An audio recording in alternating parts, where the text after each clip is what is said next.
TN நேயர்களுக்கு என்னோட அன்பான வணக்கங்கள். இன்னைக்கு சனிப்பெயர்ச்சி குறித்து தான் பேச போறோம். அதை நம்ம கூட ஷேர் பண்ணிக்கிறதுக்காக ஸ்ரீ சுபம் டாக்டர் விஜயகுமார் அவர்கள் தான் இணைஞ்சிருக்காங்க. வாங்க நிகழ்ச்சிக்குள்ள போகலாம். வணக்கம் சார். வணக்கம் மேடம். எப்படி சார் இருக்கீங்க? நல்லா. இப்போ நம்ம சனிப்பெயர்ச்சி பத்தி பேச போறோம். சனிப்பெயர்ச்சி எப்போ தொடங்கி எப்போ முடியுது, இதுல என்னென்ன சிறப்புகள் இருக்குன்னு சொல்லுங்க சார். நிச்சயமா. இப்ப சனிப்பெயர்ச்சி அப்படின்னு பார்க்கும்போது இப்ப நம்ம பார்க்கும்போது வாக்கியப்படி சனிப்பெயர்ச்சி பார்க்க போறோம். மார்ச் 6ஆம் தேதி காலை 8:26 பக்கம் வருது. இந்த சனிப்பெயர்ச்சி ஏன் ரொம்ப முக்கியத்துவம்னா, நம்ம சிறப்பு பெற்ற சனீஸ்வரர் கோயிலாக நம்பிட்டு இருக்கிற திருநள்ளாறு, காரைக்காலில் இருக்கிற அந்த திருநள்ளாறு வழிபாட்டு ஸ்தலத்தில் பண்றாங்க. குச்சனூர் அங்கேயும் சனிப்பெயர்ச்சி யாகங்கள் பண்ணக்கூடிய காலகட்டம். பொதுவா சனிப்பெயர்ச்சி நடந்தாலே வாழ்வில் பல மாறுதல் நடக்கும். இந்த சனிப்பெயர்ச்சி ரொம்ப ரொம்ப முக்கியமான காலகட்டமா இருக்கு. இந்த காலகட்டம் பொருளாதார ரீதியாக share market up and down, உலகியல் ரீதியாக ஏற்றத்தாழ்வுகள், இந்த மாதிரி காலகட்டத்தில் இந்த சனிப்பெயர்ச்சி ரொம்ப ரொம்ப முக்கியம். இந்த மாசத்தில் நடக்கிற சனிப்பெயர்ச்சி இதுல ஒரு சூட்சம விஷயம் என்னன்னா, கிரகணங்கள் நடந்து முடிய உடனே வருகிற சனிப்பெயர்ச்சி. அப்ப பாத்தீங்கன்னா பிப்ரவரி 17 சூரிய கிரகணம், மார்ச் 3ஆம் தேதி பக்கம் சந்திர கிரகணம். கிரகணமே ஆல்ரெடி ஒரு மாறுதலை கொடுத்து சனி பகவான் வரார். சனிப்பெயர்ச்சி வந்த உடனே குரு வக்கர நிவர்த்தி. ஆக சனிப்பெயர்ச்சி முழுமையாக தன் சொந்த வீச்சில் செய்ய போகிறார்னு அர்த்தம். இதுல 12 ராசிகள் ஒவ்வொரு தத்துவத்திலையும், இதுல குறிப்பா திருமணம் சம்பந்தப்பட்டது, குழந்தை ரீதியாக, தொழில் ரீதியாக, ஹெல்த் வைஸ், வெளிநாட்டு சம்பந்தப்பட்ட எண்ணங்கள், சொத்து சோகம் கிடைக்குமா, கடன்ல இருந்து மீண்டு வருவானா, இது மாதிரி எண்ணற்ற கேள்விகள் மக்கள் மனதில் நிலவிட்டே இருக்கு. அனைத்துக்கும் சனி பகவான் அருள போறார். ஏன் சனி பகவான் இவ்வளவு இதா பார்க்கிறோம், இம்பார்ட்டன்ஸ் கொடுக்குறோம்னா, கிரகங்களில் ஈஸ்வர பெற்ற ஒரே ஒரு கிரகம் சனீஸ்வரன். மற்ற கிரகங்கள் இந்த மாதிரி இல்லை. சனிங்கிறது நீதிமான்க. அவர் எங்க இருக்காரோ யாருக்கு என்ன கொடுக்கணும் சமமாக கொடுக்கக்கூடியது. ஈவன் இறைவனையே சனி பகவான் சனி பிடித்த காலகட்டம் உண்டு.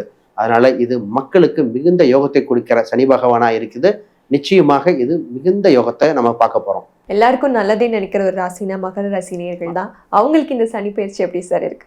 அதாவது பொன்னான வாய்ப்புகள் வருகிற காலகட்டம்னா இந்த மகரத்துக்கு. ஏன்னா 7.5 சனி விலகுது அப்பாடா அப்படின்னது. முதல்ல இந்த ராசிக்கு 7.5 சனியில இவங்கள்ட்ட கேட்டீங்கன்னா அனுபவத்தை அள்ளி வீசுவாங்க. நல்லது கிட்ட. ஏன்னா லாஸ்ட் 7.5 வருஷமா அனுபவிச்சாச்சு.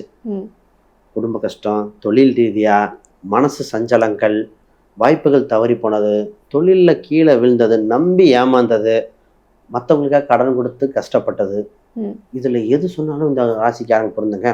அந்த ராசிக்கு மந்திரி சுட்ட மாதிரி படாத பாடுபட்டு இப்பதான் அப்பாடா நல்லது நடக்க போது நம்பிக்கையில மேல வந்து. ஏன்னா முழுமையாக வாக்கியம் திருக்கணிப்படி 7.5 சனி விலகுது. அப்ப இவங்களுக்கு நல்ல விஷயங்கள் அனைத்தும் நடக்குது. இப்பதான் பாத்தீங்கன்னா நிறைய பேர் சொத்து சுகங்கள் அமையிற காலகட்டம். ப்ராப்பர்ட்டி சம்பந்தப்பட்டது. இப்ப ஆல்ரெடி ஒரு சிலர்லாம் ஆல்ரெடி ப்ராப்பர்ட்டி வாங்கி சின்ன சிக்கல் இருக்கும். சொந்த வீடு வாங்கி கட்டிட்டு அதை வாடகை வீட்டுல இருந்தவங்க இந்த ராசி இப்பதான் சொந்த வீடு வாங்க, வண்டி வாகனங்கள் அமைய, திருமண பாக்கியம் கிடைக்குது. அப்ப திருமணம் சம்பந்தப்பட்ட யோகம் ஆல்ரெடி சூப்பரா திருமண யோகம் வந்தாச்சு. குரு வேற இவங்களுக்கு சப்போர்ட் பண்ண போறார். இப்ப திருமண யோகம் உண்டு. இந்த ராசிக்கு பார்த்தீங்கன்னா 2 விஷயம் ரொம்ப முக்கியமா இருக்கும். நம்ம பண்ணா பர்ஃபெக்டா பண்ணணும். இந்த ராசியை பார்த்தீங்கன்னா மீடியா ராசிம்பேன், வெளிநாட்டு ராசிம்பேன். ஏன்னா 2 ராசிக்கு 2மே வாய்ப்பு இருக்கும். மீடியால சினிமாக்கு பின் இருக்கிற இந்த மாதிரி எதா இருந்தாலும் இருக்கும். இப்ப மகர ராசி சினிமா ராசின்னா அப்ப ரஜினி படம் வரப்போகுதுன்னு அர்த்தம். ஏன்னா ரஜினிகாந்த் அவர்கள் மகர ராசியா இருக்கார். அப்ப சினிமா கலைத்துறை சம்பந்தப்பட்டது புகழ் விரிகிற காலகட்டங்கள், திருமண யோகங்கள், அது மாதிரி முயற்சி பண்றவர்கள் யோகமா இருக்கு. வேலையில் தான் மிகப்பெரிய இந்த ராசிக்கு வேலையில என்ன ஆச்சுன்னா எல்லாமே கிடைச்சு, ஒரு சிலருக்கு வேலை திடீர்னு மிஸ் ஆயிடுச்சு.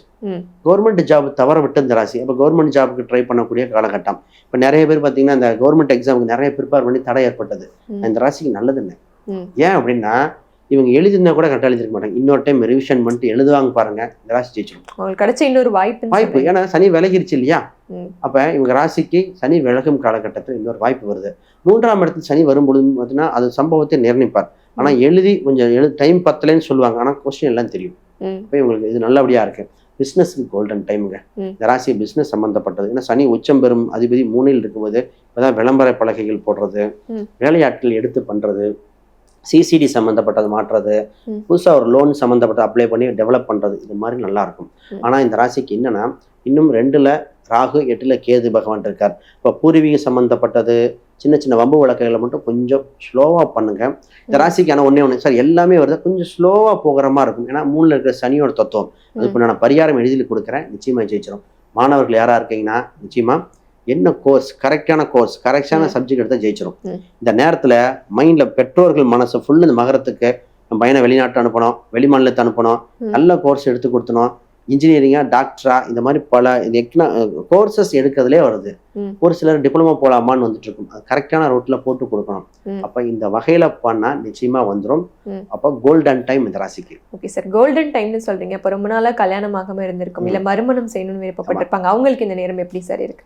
நிச்சயமா மறுமணம் ஃபர்ஸ்ட் பேசுறோம். மறுமணம் சம்பந்தப்பட்டது பண்றது ஏன் அப்படின்னா 8ல கேது பகவான் இருக்கார். இப்போ ராகு கேதுவோ இந்த சர்ப சாந்தி பரிகாரமோ இல்லைன்னா ஒரு மாங்கல்ய தானம் கொடுத்தோ பண்ணிட்டு தான் திருமண யோகம் வந்துடும். முதல்ல 2வது திருமணத்துக்கு யோக வாய்ப்பு. ஏன்னா 9ஆம் இடத்தில் சனி பகவான் பார்வை வருகிற காலகட்டத்துக்கு 2வது திருமணம் நிச்சயம் உண்டு. சனினா பழைய தவறு விட்ட.